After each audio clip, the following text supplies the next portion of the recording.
10ই August 2022 school service commission দুর্নীতি মামলায় এক ঐতিহাসিক মোড়।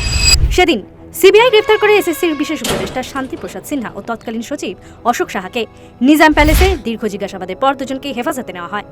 মূল অভিযোগ 2014 থেকে 2021 সালের মধ্যে এসএসসির মাধ্যমে শিক্ষক ও শিক্ষাকর্মী নিয়োগে বিপুল পরিমাণ ঘুষ ও প্রভাব খাটিয়ে অযোগ্যদের চাকরি পাইয়ে দেওয়া হয়েছিল। হাইকোর্টের নির্দেশে শুরু হয় সিবিআই তদন্ত, আর সেখানেই একের পর এক বিস্ফোরক তথ্য ফাঁস হতে থাকে। এই ঘটনা রাজ্যের শিক্ষা ব্যবস্থার উপর আস্থা নিয়ে বড়সড় প্রশ্ন তুলে দেয়। শান্তিপ্রসাদ সিনহা ও অশোক সাহা ছাড়াও এই মামলায় গ্রেপ্তার হন রাজ্যের প্রাক্তন শিক্ষামন্ত্রী পার্থ চট্টোপাধ্যায় ও তার ঘনিষ্ঠ অর্পিতা মুখার্জি। অর্পিতার ফ্ল্যাট থেকে উদ্ধার হয় প্রায় 50 কোটি টাকা ও সোনা, যা গোটা রাজ্যকে স্তব্ধ করে দেয়। ধৃতদের তালিকায় রয়েছেন এসএসসির প্রাক্তন চেয়ারম্যান সুবীরেশ ভট্টাচার্য, প্রাথমিক শিক্ষা পর্ষদের প্রাক্তন সভাপতি মানিক ভট্টাচার্য সহ একাধিক শীর্ষ আমলা ও আধিকারিক।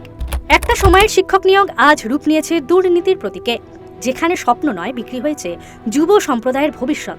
ন্যায় বিচারের দাবিতে লড়াই এখনো জারি। আদালতের দরজায়, তদন্তের পৃষ্ঠায়, আর হাজারো বঞ্চিত তরুণ তরুণীর হৃদয়ে জমে থাকা হাহাকারে। Bureau report, Bengal facts.